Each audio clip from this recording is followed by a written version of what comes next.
बहुत तेजी से आगे बढ़ने के लिए बहुत अच्छा कम करते जा रहे हैं। आपकी नजर से सनातन संस्कृति या धर्म क्या है? हमारे यहाँ तो अलग अलग प्रकार की संज्ञाएं दी गई है विवाह को, लेकिन सबसे महत्वपूर्ण जो दीर्घकालीन जो परिणाम देने वाला है, जो आपकी कुल परंपरा के लिए जो अच्छा है, वो ब्रह्म विवाह है।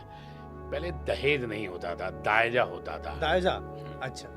या शादी को उतना पवित्र नहीं माना जा रहा है, क्योंकि शादी से ज्यादा नहीं, आजकल डाइवोर्सेस हो रहे हैं। तो स्वधर्म है, एक स्वधर्म है, एक राष्ट्र धर्म है। तो स्वधर्म जो है वही राष्ट्र धर्म है। हम सोचते हैं शायद आर्थिक मदद ही जीवन का सब कुछ हो सकता है, लेकिन शायद आर्थिक मदद के कारण ही हम कहीं ना कहीं अकेले होते जा रहे हैं। जिसने अपनी बेटी दे दी उसने तो आपको सब कुछ दे दिया। मंदिरों के माध्यम से हम अपनी कालगणना के बारे में बहुत अच्छे जानते थे।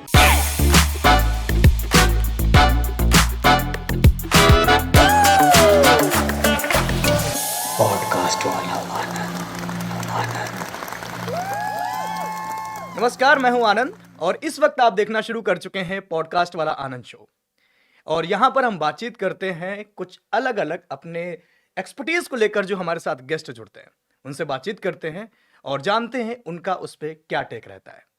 तो आज का जो विषय है वो बेहद खास है। आज हम जानेंगे अपनी सनातन संस्कृति के बारे में। मुझे ऐसा लगता है कि कोई भी संस्कृति कहां से निकलती है, मेरे अकॉर्डिंग ऐसा लगता है कि वो संस्कृति निकलती है अपने परिवार से। कितनी फैमिली के साथ आप रहते हैं और आप अपने परिवार से क्या सीख रहे हैं। तो परिवार हमारी जिंदगी में कितनी अहम भूमिका रखता है, ये आज हम जानेंगे।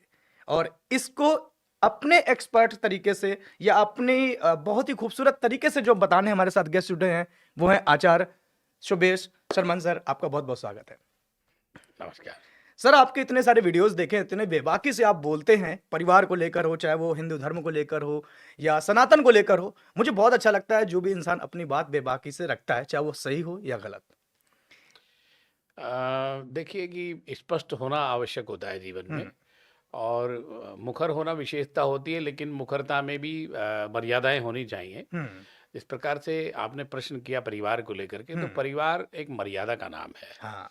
परिवार एक परंपरा, संस्कृति और हम अपने जीवन शैली को कैसे अच्छा कर सकते हैं। परिवार का अर्थ है कि हम एक दूसरे के लिए कितना अच्छा कर सकते हैं।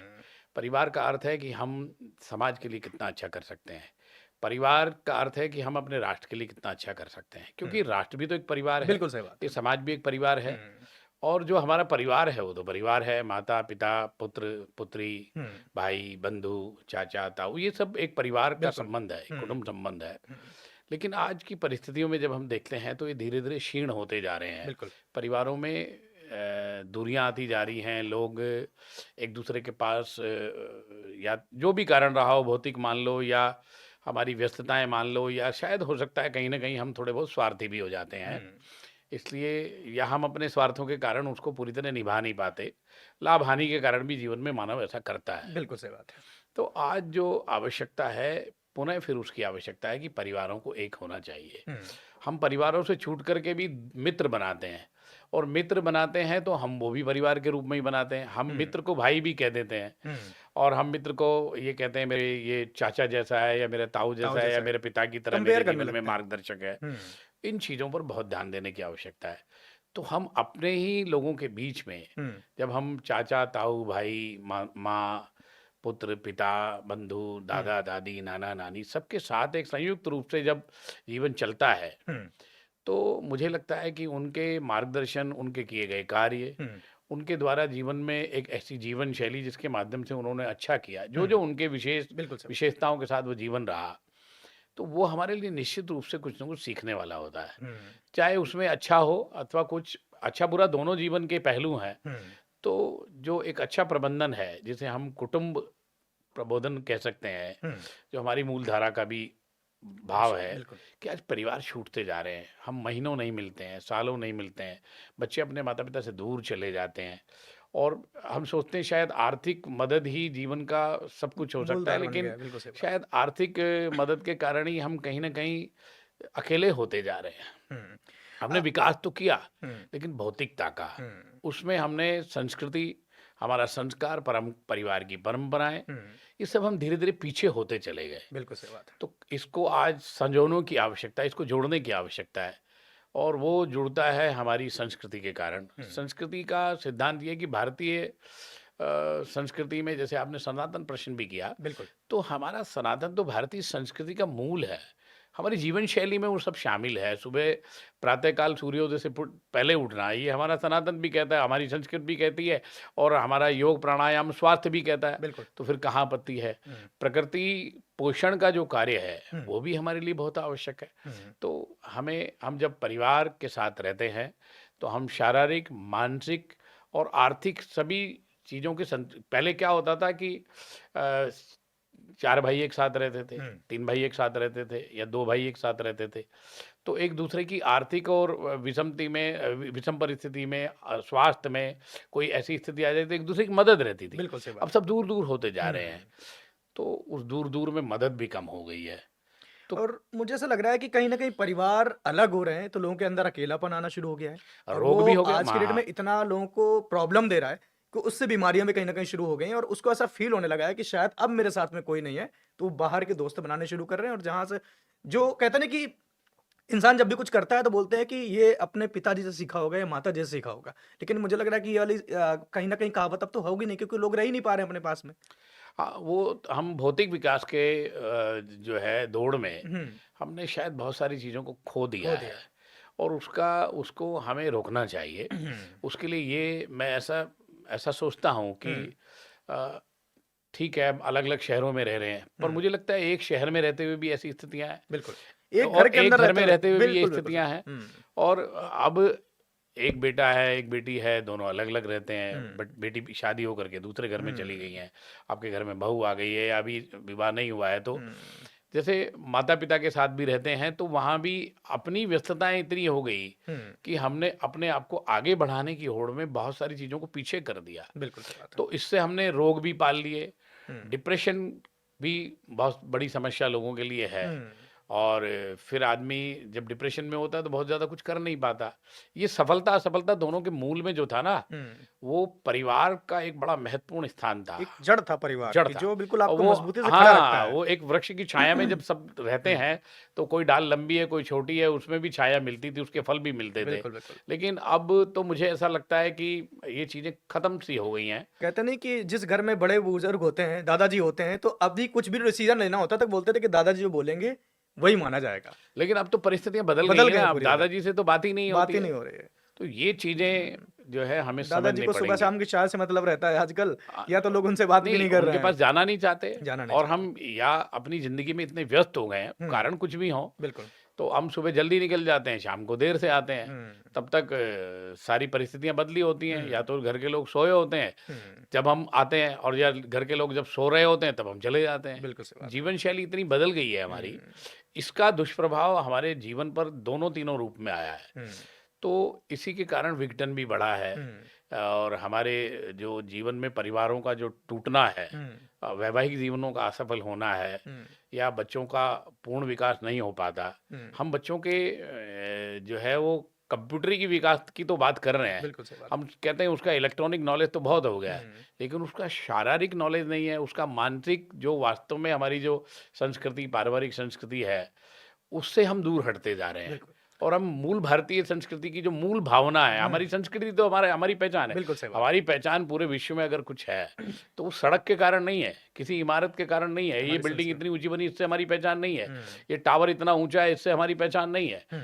हमारी पहचान हमारी संस्कृति से है, सच हमारे इतिहास से है, कि हमारे जो है ऐतिहासिक जो पारिवारिक परंपराएँ चली आ रही हैं, उनसे है। उनसे है बिल्कुल। अच्छा सर अभी आप अगर बात कर रहे हैं संस्कृति की, तो हमेशा हम कहते हैं कि पूरी दुनिया का सबसे पुराना और सबसे बड़ा एक धर्म है, वो है सनातन धर्म या सनातन संस्कृति। आपकी नज़र से सनातन संस्कृति या धर्म क्या है? अगर इसे आप डिफाइन करना चाहें तो? देखिए, सनातन का अर्थ है जैसे वो मानव का निर्माण करता है पूरा का पूरा। अच्छा। मानव को सही मानव का अर्थ ये है हुँ, कि जो सबके लिए कल्याणकारी हो, हुँ, वही तो सनातन है। अच्छा। सनातन तो सबके लिए कल्याणकारी है। हुँ, तो अगर हम सबका कल्याण चाहते हैं, हुँ, तो निश्चित रूप से हमें सनातन को जीवन में अपनाना ही चाहिए। हुँ, और भारतीय संस्कृति में तो ये संस्कृति है हमारी, हमारा पूरा का पूरा कल्चर यही है। हमारे यहाँ माता पिता का पैर छूना, सवेरे सूर्योदय से पहले उठना, रात्रि सूर्यास्त से पहले भोजन कर लेना, समय पर अपने जीवन को, ये सब सब हमारे प्राणायाम, योगा, ये सब सनातन, हम ये इसके हिस्से हैं छोटे छोटे। लेकिन हम इसको खाली क्या सोचते हैं कि ये हमारा ही धर्म है, ऐसा नहीं है। तो प्रत्येक मानव के लिए आवश्यकता है, स्वस्थ रहना प्रत्येक व्यक्ति के लिए अच्छा है, सूर्योदय से पहला उठना सबके अच्छे लिए, योग प्राणायाम करना सबके लिए। अगर आप वेद ध्वनि सुनते हैं तो वो आपके लिए, मस्तिष्क के लिए, आप जैसे ओम ओम का एक उच्चारण करिए तो आपके मस्तिष्क को एक शांति मिलती है। मैं ये कहता हूँ कि और बहुत सारी चीज़ों से भी मिलती होगी, लेकिन अपने आप में ये एक पूर्ण है। हम सूर्य नमस्कार करते हैं, ये भी तो हमारी सनातन संस्कृति के हिस्से में है, लेकिन ये सबके लिए कल्याणकारी है। सूर्य तो सबको समानांतर रूप से प्रकाशवान करता है, वो किसी को कम ज्यादा नहीं करता। हम अगर किसी छाया की ओट में खड़े हैं तो हमें भले ही सूर्य का प्रकाश ना मिले, लेकिन उससे सूर्य की उपस्थिति कम नहीं होती, वो तो उतनी ही रहेगी। वो तो हम उसको नहीं ले पा रहे हैं, ये हमारा विषय अलग हो सकता है। तो सनातन तो हमारे मानव जीवन, संपूर्ण मानव जीवन में आपको एक श्रेष्ठ मानव जीवन कैसे जीना है, सर्वे भवन्तु सुखिनः की भावना से जीना है, यही सनातन है। इसीलिए मुझे लगता है कि जब मानव कल्याण की बात आती है तो सबसे पहले सनातन धर्म की या सनातन संस्कृति की बात आती है, क्योंकि वहां पर कोई पर्टिकुलर एक कैटेगराइज करके नहीं देखा गया, वहां पर सबके कल्याण की बात की गई और उस हिसाब से उसको परोसा गया। लोगों ने अपने हिस्से से, अपने दिमाग से उसको क्रिटिसाइज करते करते अपने को अब देखिए, जैसे बांट लिया। एक हमारे यहाँ एक पंचतंत्र की कहानियों में कहानी है अच्छा कि 5 अंधे एक जगह खड़े थे। अच्छा तो बीच में हाथी खड़ा था। तो एक व्यक्ति उसके पैर के पास खड़ा था, तो उसने कहा हाथी खंबे जैसा है। कि कोई उसकी सूंड के पास खड़ा था तो उसने कहा हाथी जो है वो पाइप जैसा है। किसी ने कहा कि वो पूंछ के पास खड़ा था तो उसने कहा हाथी जो है वो डंडे जैसा है। एक व्यक्ति कान के पास खड़ा था, उसने कहा हाथी जो है पापड़ जैसा है। तो हाथी जैसा ही होता है, उसमें कोई अर्थ नहीं है। हम कैसे देखते हैं उसको, ये हम पर निर्भर करता है। तो हमारा जो हमारी जो मूल संस्कृति का प्राण है, मानव जीवन का जो प्राण है सनातन, वो सबके लिए कल्याणकारी है। वहाँ किसी के वैर भाव की बात ही नहीं है, वहाँ सबके लिए अच्छा सोचा गया है और सबके लिए श्रेष्ठ उसकी धारणाएं है, सबके लिए कल्याणकारी धारणाएं है। और वहाँ कोई बाध्यता नहीं है, आपके ऊपर थोपना नहीं है, आपको किसी ने ऐसे जबरदस्ती नहीं किया कि आपको ऐसा ही करना है। बिल्कुल सही बात है। आप उसके नियमों को भंग करते हैं तो आप अपने जीवन में परिवर्तन कर लेते हैं। अगर हम अपने सुबह उठ करके माता पृथ्वी को प्रणाम करते हैं तो इसमें क्या आपत्ति है? किसी को कोई आपत्ति नहीं होनी चाहिए। अगर हम पीपल को जल दे रहे हैं तो इसमें हम पर्यावरण की संरक्षण भी कर रहे हैं। हम वहाँ किसी को क्या आपत्ति होनी चाहिए? मुझे तो नहीं लगता। तो स्वधर्म है, एक स्वधर्म है, एक राष्ट्र धर्म है। तो स्वधर्म जो है वही राष्ट्र धर्म है, क्योंकि जैसे हम अपनी पालना करते हैं ऐसे ही हमें अपने राष्ट्र की बिल्कुल करना चाहिए, कामना के लिए काम करना चाहिए। यही तो हमारा भाव है। इससे बाहर तो हम कहीं है, इधर इससे बाहर कहीं कुछ है ही नहीं। जब आप सुखी हैं तभी तो सब सुखी हैं। जब आप ही दुखी हैं तो दूसरे को सुख कैसे दे सकते हैं? नहीं, बिल्कुल मैं आपकी बात से सहमत हूं और मुझे लग रहा है कि जो डिफिनेशन आप अभी मुझे बता रहे हैं सनातन की, शायद ये लोगों को पता ही नहीं है। नहीं, देखिए, सनातन ये है, पता सबको है, लेकिन हम उस तक जाना नहीं चाहते। अच्छा, हम उस तक पहुंचना ही नहीं चाहते। उसका कारण हो गया कि हम भौतिकता में इतने लिप्त हैं कि हमें लगता है कि जो हम कर रहे हैं या हमें उससे क्या होने वाला है। मैं ऐसा सोचता हूँ कि हमारे माता पिता नहीं होते तो हम कैसे आते इस संसार में, बिल्कुल सही बात। या उनके नहीं होते तो कैसे आते, उससे पूर्व में नहीं होते तो कैसे आते। ये तो अनंत काल से चल रहा है। तो इसी प्रकार से अगर हमारे जीवन में ये परंपराएं नहीं होती, हमारे आत्मबल के लिए भी आध्यात्म की आवश्यकता है, आत्मीय चिंतन की आवश्यकता है। और ईश्वर को हम नकार दें कि ईश्वर नहीं है, तो इससे तो कुछ होने वाला नहीं है ना। वो तो है ही, बिल्कुल सही बात। वो तो किसी ने, आप उसको किस रूप में मानते हैं ये आप उस पर आपका निर्णय है, उसमें किसी और का कोई लेना देना नहीं है। अच्छा, अगर हम इसकी बात कर रहे हैं और हम परिवार की भी बात कर रहे हैं, तो हमारे सनातन धर्म में शादी को एक बहुत पवित्र बंधन माना गया है। लेकिन कई दफा क्या हो रहा है कि आज के वक्त में शायद वो बंधन इतने मजबूत नहीं रहे या शादी को उतना पवित्र नहीं माना जा रहा है, क्योंकि शादी से ज्यादा आजकल डाइवोर्सेस हो रहे हैं। ये अर्थ नहीं है। शादी तो सदा से पवित्र है। हमारे यहाँ 8 प्रकार के विवाहों का वर्णन है।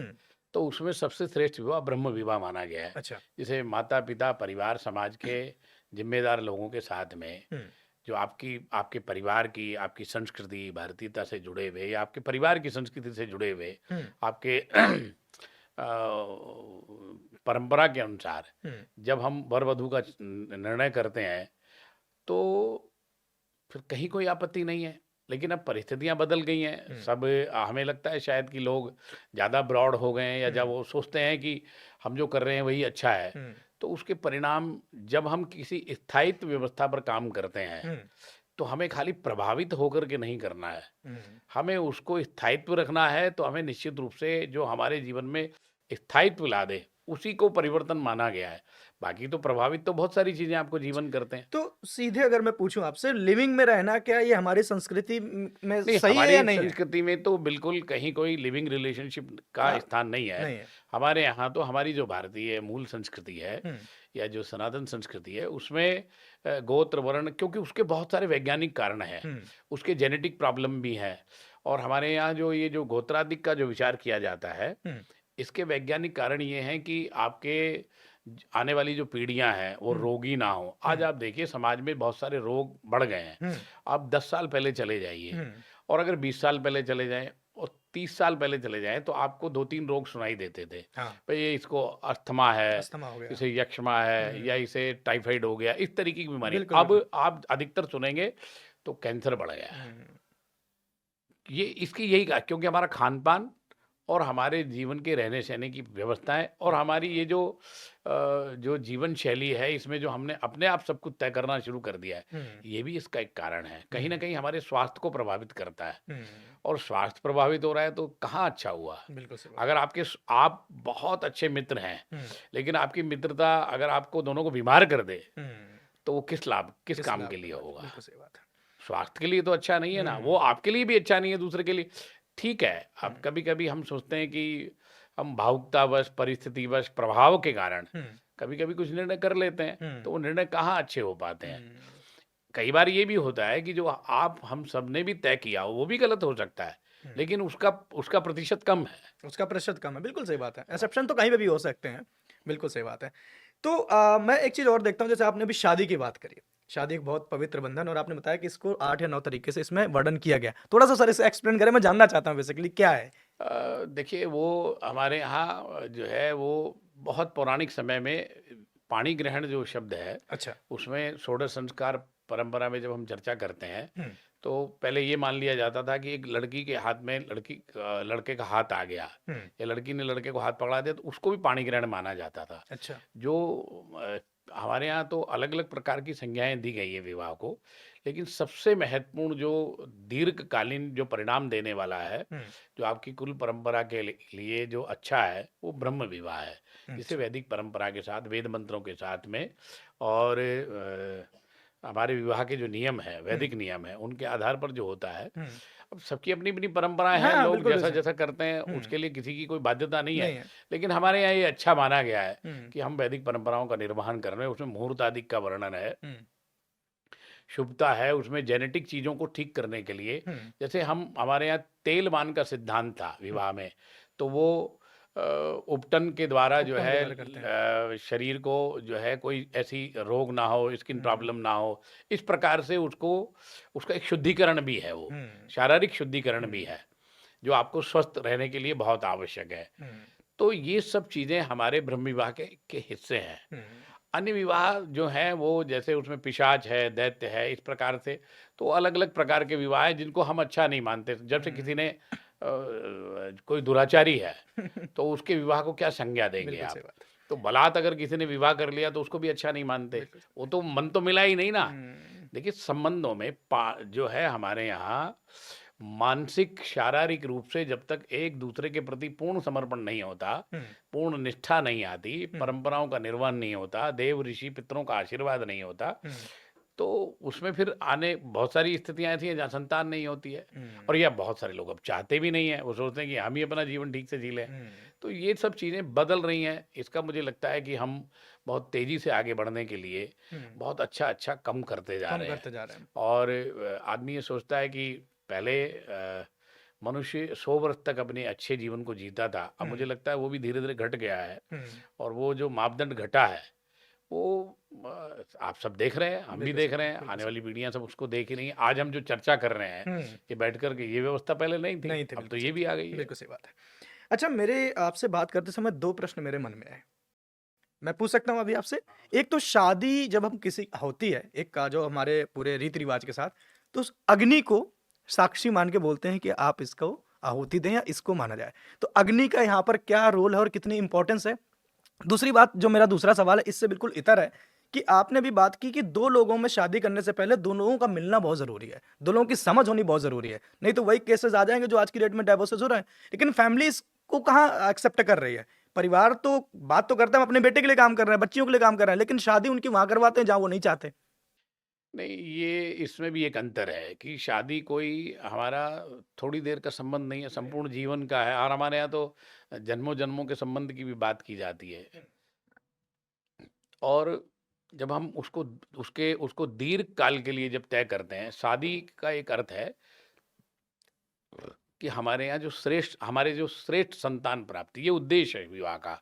कि आपको परिवार जो विवाह किया जाता है, उसके मूल में है एक अच्छी संतान जो देश के लिए, समाज के लिए, परिवार के लिए अच्छा हो करे। ये उसका मूल भाव था। लेकिन अब वो भावनाएं शायद मुझे लगता है कहीं कम हो गई हैं। अब तो ये लगता है कि हमारा बेटा हमारे लिए सोचेगा, पर वो बाद में पढ़ने अमेरिका चला जाता है तो कहाँ सोचता है।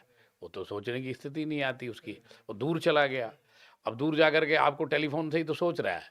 ज़्यादा से ज़्यादा आपको कुछ पैसा भेज देगा, इससे या भी हो सकता है कि वो उतना योग्य बन पाएगा कि नहीं बन पाएगा, ये भी आवश्यक नहीं है। तो वहाँ भी वो सफल नहीं है।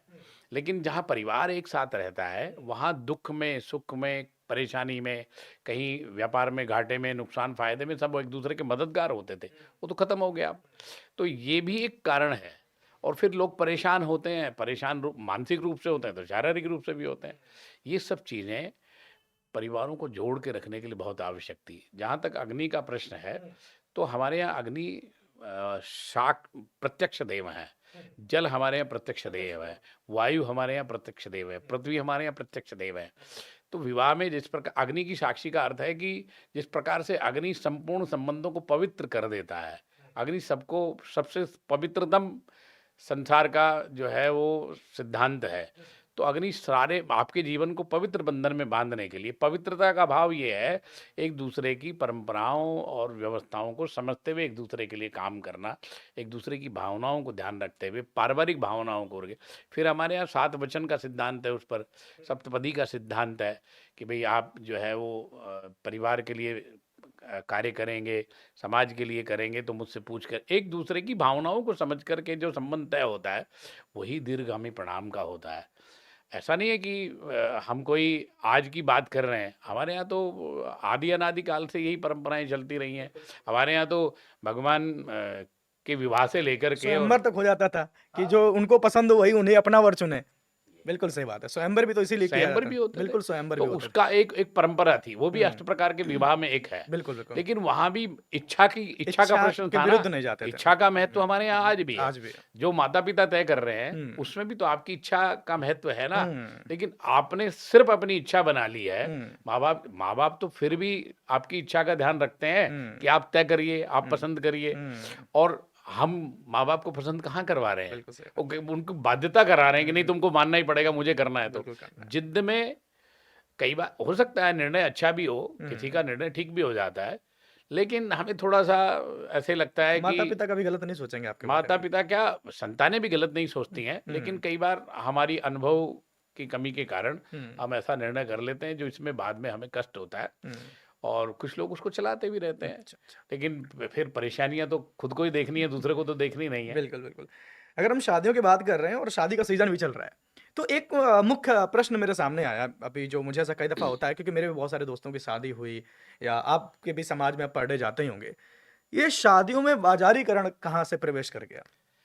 अब देखिए, दिखावा तो बहुत हो गया है। अच्छा। अब तो इतना विस्तार हो गया है, हाँ। 200 प्रकार के, 300 प्रकार के भोजन हैं, 50 प्रकार की हुँ। चीज़ें हैं।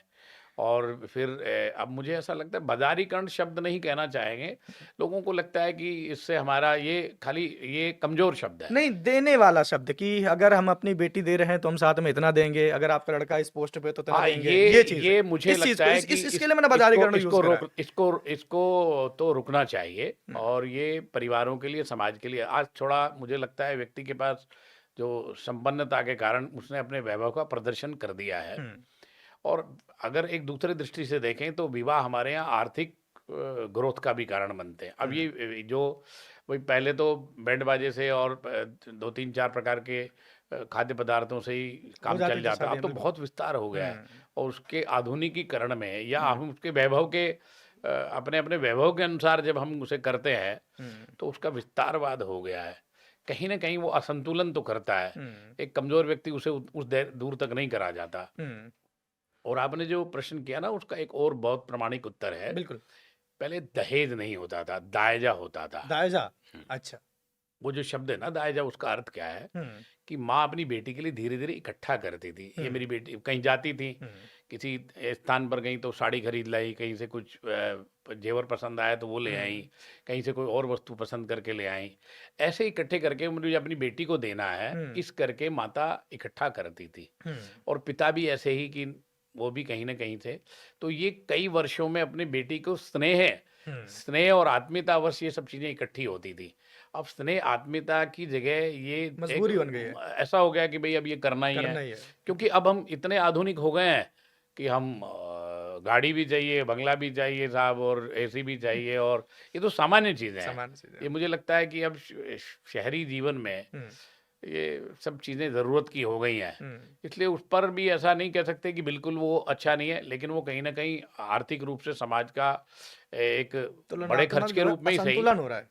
संतुलन दोनों है दोनों इसमें। हो रहा है। मतलब उसमें अतिवाद आ गया है तो वो हम्म, असंतुलन है, हम्म, और अगर उसमें खाली प्रदर्शन भर हो हम्म, तो भी वो असंतुलन है। असंतुलन है। लेकिन मुझे लगता है कि कहीं न कहीं एक सीमा होनी चाहिए हम्म, कि इतने में काम चल जाए। जहाँ माँगा गया है, हम्म, जिसने अपनी बेटी दे दी उसने तो आपको सब कुछ सब दे कुछ दिया दे दिया, साहब। बिल्कुल सही बात। लेकिन अब चूँकि सबकी अपनी-अपनी आवश्यकताएँ हैं, सबको हम्म, सब कुछ चाहिए। हम्म, तो सब कुछ चाहिए तो अब वो मूल्यवान चाहिए, हाँ, अमूल्य तो चाहिए नहीं, अब तो सबको मूल्यवान से मिलता है। हम्म, ये बात है। तो इस पर भी थोड़ा मुझे लगता है कि हम इसमें कुछ ऐसा कर सकते हैं कि हम बहुत सारे व्यंजनों को कम कर सकते हैं। भोजन आदि की का अपव्यय भी होता है, बहुत सारा खाना बहुत भी। होता है, बिल्कुल सही हाँ, बात तो है। अन्न का भी नुकसान होता है। हम्म, तो ये चीज़ें अतिवाद के रूप में नहीं होनी नहीं चाहिए। होनी चाहिए। वहाँ कहीं ध्यान देने की आवश्यकता है। और जितना सर मुझे आपके अटायर को देख के लगता है कि आप में बिल्कुल एक हिंदुत्व है, सनातनी है, तो कहीं ना कहीं मुझे ऐसा लगता है कि आप स्पिरिचुअल बहुत ज्यादा होंगे। नहीं, स्पिरिचुअल देखिए ऐसा है, प्रत्येक व्यक्ति स्पिरिचुअल है। कोई अच्छा। थोड़ा है, कोई ज़्यादा है। अच्छा। अब ज़्यादा तो कुछ होता ही नहीं है स्पिरिचुअल हाँ, में, वो आपका किसी भाव का है, भाव भाव हो है सकता है। आपका। तो मैं यहाँ आता हूँ आपके पास कि मंदिर और मंदिर हमारी संस्कृति का एक बहुत ही शुद्ध और बहुत ही श्रेष्ठ स्थान है, जहाँ पर हम मानते हैं कि हमारे देवता निवास करते हैं। लेकिन वही दूसरी तरफ हम देखते हैं कि जो देवता हैं, जो हमारे पूज्य हैं, वो हर जगह मिलते हैं, हर जगह होते हैं, हमारे कण कण में रहते हैं भगवान। तो हम घरों में भी मंदिर रखते हैं और हम मंदिर बनाते भी हैं बाहर। तो ये दोनों डिफरेंस क्या है कि घर में भी मंदिर बनाया है, बाहर भी बनाया है? और दूसरा प्रश्न कि मंदिर जाना इंपॉर्टेंट क्यों है? देखिए, मंदिर जो थे ना हमारे यहाँ एक समाज के प्रबंधन का बहुत बड़ा स्थान थे। अच्छा।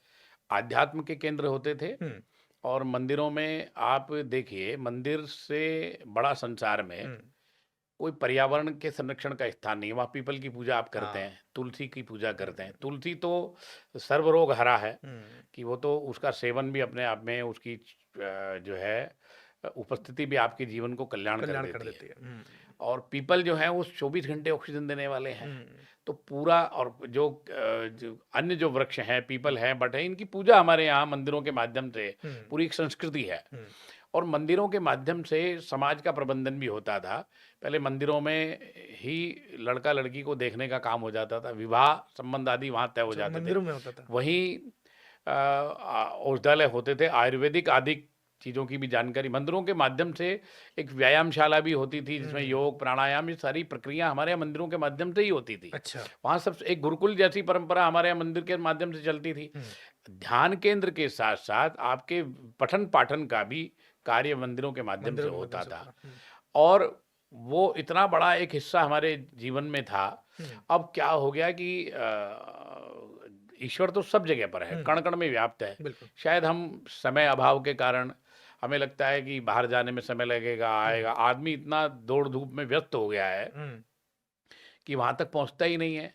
इसलिए घर में सब सहजता के साथ प्राप्त करने के चक्कर में वो मंदिर छोड़ दिया उसने। लेकिन मंदिर हमारे जीवन में, आप कहीं भी जाइए, एक अच्छी पॉजिटिव जिसे कहते हैं ना, आपको वहाँ से एक ऐसा वातावरण प्राप्त होता है मंदिर जाने से। एक दूसरे के बारे में पता लग जाता था, समाज के बारे में पता होता था। भाई 100 लोग मंदिर जाते थे तो एक दूसरे से मिलते भी थे। बिल्कुल सही बात तो है। ये हमारे समाज का एक बहुत महत्वपूर्ण हिस्सा था।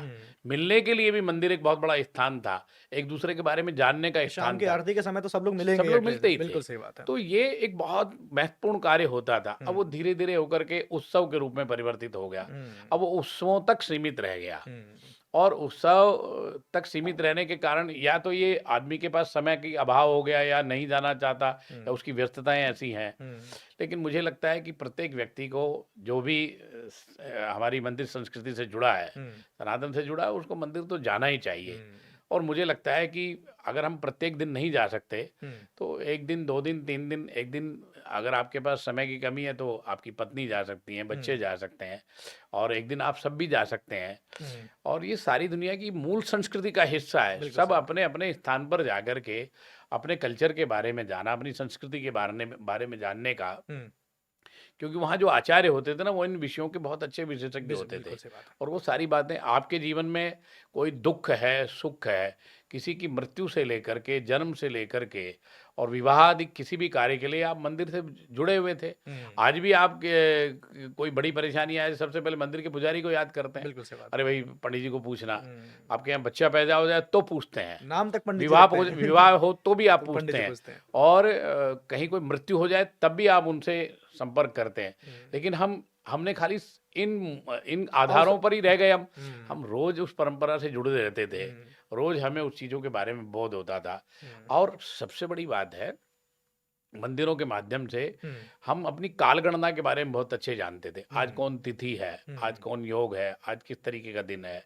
हम ग्रहों नक्षत्रों आदि के बारे में बड़ा अच्छे से, उसमें इतनी समझ हो जाती थी कि वो तिथि आदि की पूरी जानकारी हमें, त्योहार की, और हमारी जो हमारी भारतीय संस्कृति में त्योहारों का बड़ा महत्व है।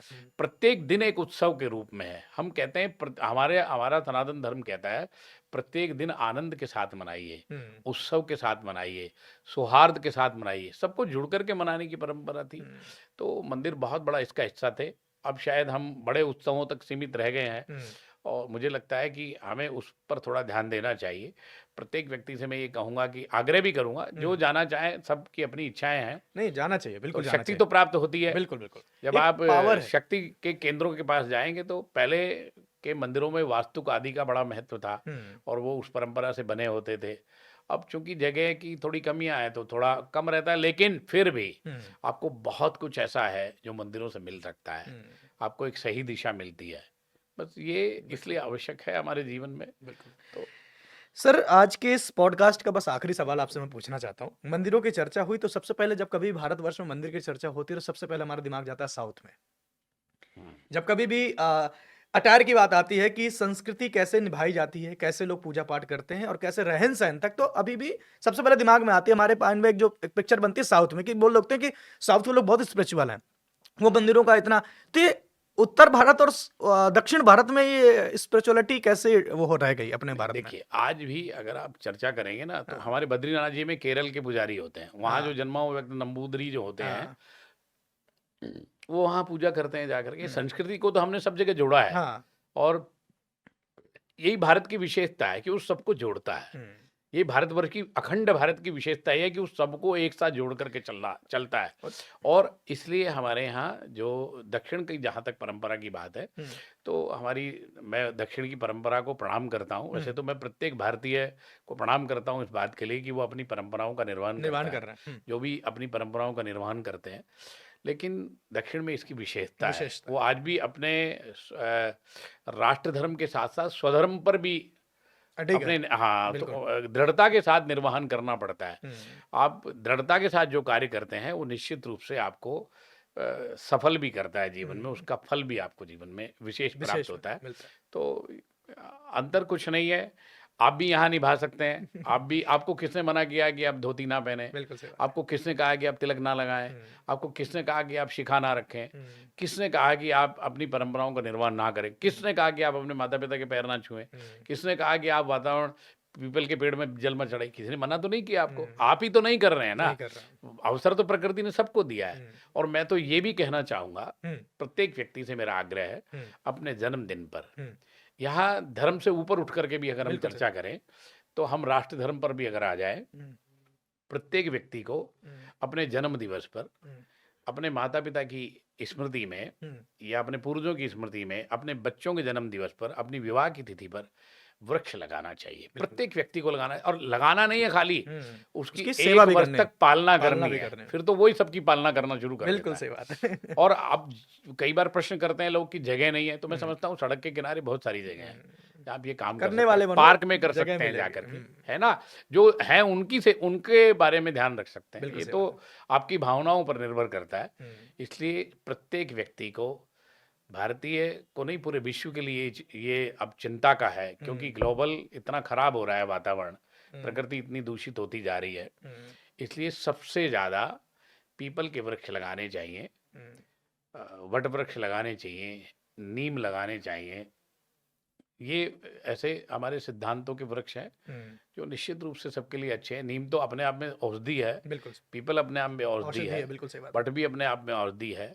तो गूलर, नीमर, नीम, पाकर, आम, ये सब वृक्ष सबके लिए अच्छे हैं। जामुन अपने आप अगर में औषधि प्रकृति ने दिए हैं तो उसका कुछ अपना महत्व जरूर निश्चित होगा। है, बिल्कुल, निश्चित है। निश्चित है। तो ये करना चाहिए, और ये तो ऐसा विषय है जिस पर प्रत्येक व्यक्ति को आगे आकर के काम बिल्कुल करना बिल्कुल।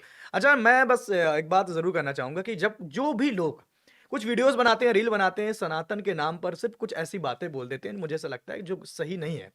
तो इस वीडियो को देखने के बाद आपको इस बात का अंदाजा जरूर लग गया होगा कि सनातन सिर्फ जो आप कह रहे हैं उतना ही नहीं है, या हो सकता है कि आप गलत कह रहे हो। सनातन क्या है, वह सर ने बताया कि परिवार को जोड़ना, परिवार के साथ साथ राष्ट्र को जोड़ना, और राष्ट्र के साथ साथ जो भी लोग आपके आसपास है उन सबको जोड़े रखना ही सनातन है। क्योंकि हम सर्व भाव की भावना रखते हैं और हम अपने साथ साथ सबको साथ लेकर आगे चलने की भावना रखते हैं। सर, बहुत बहुत शुक्रिया, बहुत अच्छा लगा मुझे आपसे बातचीत करके, और उम्मीद करता हूं कि आपको भी मजा आया होगा। देखिए, ये विषय मजे का या उसका नहीं, ये तो विषय है, विषय जो है है, जानकारी, लोगों तक जानकारी लोगों पहुंचाने की का। जानकारी तक का है। जो लोग जैसा करते हैं, अपने सबकी स्वतंत्रता है, लेकिन मुझे ऐसा लगता है कि हम कुछ भी कर रहे हैं, जब हम अगर हमारी चाय में मक्खी गिर जाए तो हम उसे नहीं पीते हैं। तो हम अच्छा साहित्य, अच्छी चीज़ें, अच्छी नॉलेज, ये प्रत्येक व्यक्ति को देख करके ही हम अपने बच्चों के लिए अच्छा स्कूल चुनते हैं, हम अच्छा टीचर चाहते हैं, हम अच्छा मार्गदर्शन चाहते हैं, अपने जीवन में अच्छा साथी चाहते हैं। तो फिर हम अपने राष्ट्र के लिए अच्छा क्यों नहीं चाहते? बिल्कुल सही बात। यहाँ भी हमें अच्छा होना पड़ेगा, और अच्छा होने के लिए तो सब स्वतंत्र हैं, किसी ने मना थोड़ी किया मना है। नहीं किया, बिल्कुल सही बात है। तो भावनाओं का देश है, और संस्कृति हमारी इतनी मजबूत है कि भारतवर्ष जो है अपने आप में अखंड है। उसको, उसकी इतनी शक्ति है, हमारे यहाँ नागरिकों की विशेषता है कि वो सब भिन्न भिन्न विचारों के बावजूद भी सब एक साथ रहते साथ हैं। सोचते यही हमारी संस्कृति का मूल है। बिल्कुल, हम एकता में शक्ति है। तो thank you so much sir, बहुत बहुत शुक्रिया, और आप हमारे साथ यहाँ तक जुड़े रहे, आप सबका भी बहुत बहुत शुक्रिया। सर, आप कुछ कहना चाहेंगे अपने ऑडियंस को तो कह सकते हैं। सभी बस। लोग एक ही भावना है, सर्वे भवन्तु सुखिनः, सर्वे सर्वे सन्तु सन्तु निरामया, सर्वे भद्राणि पश्यन्तु मा कश्चित् दुःख भाग् भवेत्। सब सुखी हों, सबका कल्याण हो, सबके लिए मंगल हो, और सब अपने परिवार में सुखी हों, और सब अपने परिवार के साथ जुड़ कर के रहें, मिल कर के रहें, और राष्ट्र के कल्याण के लिए, राष्ट्र के विकास के लिए काम करें। यही भावना है, यही प्रार्थना है, यही इसका मूल भी है कि हम अपनी संस्कृति, भिन्न भिन्न प्रकार की विचारों के साथ एक संस्कृति में एक साथ रहते हैं। यही भारतवर्ष है। बहुत बहुत शुक्रिया सर, थैंक यू। सो आपका भी बहुत बहुत शुक्रिया, आज हमारे साथ यहाँ तक बने रहे हैं। और आपको कैसा लगा पॉडकास्ट, कमेंट्स में ज़रूर बताइएगा। और ये जो वीडियो आप अभी देख रहे हैं, ये शूट कर रहे हैं हम स्टूडियो कोहाट में। अगर आप इस तरह के प्रोफेशनल पॉडकास्टर बनना चाहते हैं या इस तरह का पॉडकास्ट शूट करना चाहते हैं, तो नीचे दिए गए डिस्क्रिप्शन पे कांटेक्ट कर सकते हैं। और साथ ही साथ चैनल पे अगर नए हैं, कुछ नया पहली बार देख रहे हैं, तो सब्सक्राइब जरूर करिएगा। धन्यवाद।